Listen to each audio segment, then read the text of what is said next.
All right, welcome. Today we are going to dive into this really powerful four-step process from Alina Chamberlain's book, She Who Awakens. This whole thing is designed to help you clear out all that mental clutter, turn down the volume on the world, and just reclaim your own energy. So let's just start with this idea because, wow, doesn't it just perfectly capture that feeling of being completely overwhelmed? We've all been there, right? That internal chatter, the constant shoulds, all the expectations, they're not just thoughts, they feel like these uninvited guests who have totally overstayed their welcome. So the book calls this journey mental detoxification. And the goal here isn't just, to tidy up your thoughts a little bit. Nope. It's to do a really deep cleanse. We're going to identify these mental parasites and thought blocks so you can finally start telling the difference between your own genuine desires and all those loud, demanding voices of the world. Okay, so here's our roadmap. First, we'll break down what this internal noise actually is. Then we're going to move into 3 really powerful steps: auditing the voices, releasing the armor, and finally, my favorite, writing your manifesto. It's all about reclaiming your personal sovereignty.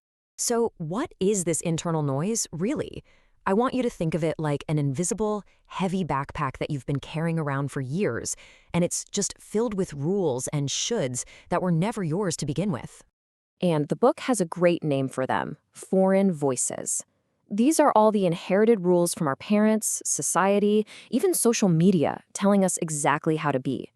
And this constant pressure to meet somebody else's standards, well, it creates this state of chronic internal tension. It's the static that keeps us from living authentically.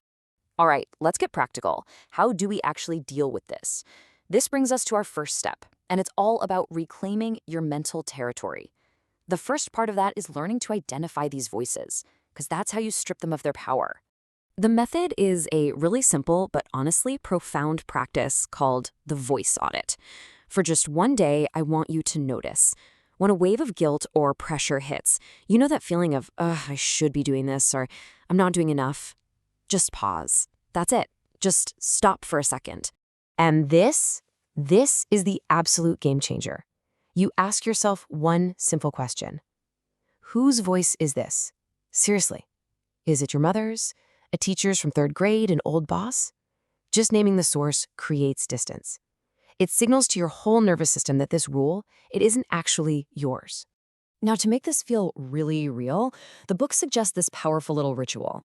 Write down a major should that just drains you. Hold that piece of paper and then verbally, out loud, return it to its owner. By burning or tearing the paper, you're creating this amazing symbolic act of release. Your body literally feels that shift. And this is where it gets really clever. We're going to use a sensory anchor to stay conscious. From now on, just let the color red be your trigger. Let it be your sovereignty check. Anytime you see it, just pause and ask yourself, is this action coming from a should, or is it coming from a genuine want? Okay, so once we start noticing the mental noise, it's amazing how we start seeing the physical effects. And that brings us to the next step: dismantling the physical and social armor that all this noise creates in our lives. You know where a lot of this tension shows up first? Right here, in our jaw. Think about it. It's where we physically trap all those unspoken frustrations and all that stress. It's like a literal lock on our true feelings. So how do you unlock that? There's this beautiful little practice called the resonant exhale. Just find a quiet moment, take a deep breath in, and as you exhale, relax your jaw completely and let out a soft, audible ah sound. Imagine all that pent-up irritation just leaving with your breath. And then there's the social armor. Oh, this one is a big one. It's the voice of the good girl, right? The people pleaser who says yes out of obligation even when their soul is just screaming no. This quote is such a powerful reminder. Being convenient for other people often comes at the cost of our own aliveness. So I want you to really think about this. Every single time you say an obligatory yes, what are you actually saying no to? So often it's a no to your own rest, to your own needs, to your own sacred time. And guess what? Our little red signal trick, it gets an upgrade. Now, when you see the color red, it's a boundary check. Ask yourself, am I operating from my center or am I stretching myself thin to please someone else? It's a quick prompt to just pull your energy right back in. Okay, we've identified the noise, we've started to release the armor. Now for the final, and I think most empowering step. After all that, It's time to formally declare your own rules for living. And this idea, wow, this is about a massive power shift. You stop asking for permission and you start granting it to yourself. You become your own legislator, setting the laws for your own personal sanctuary. And the way you do this is by writing your own manifesto of freedom. And get specific. What permissions would give you the most profound sense of relief? Writing them down transforms them from just wishful thinking into a new operating code for your life. So you see how this all fits together, right?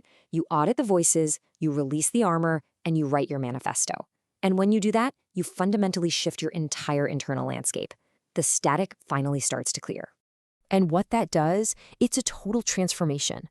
You shift from being a functional object, just, living by external rules, to becoming a sovereign subject, the conscious author and ruler of your own life and your own energy.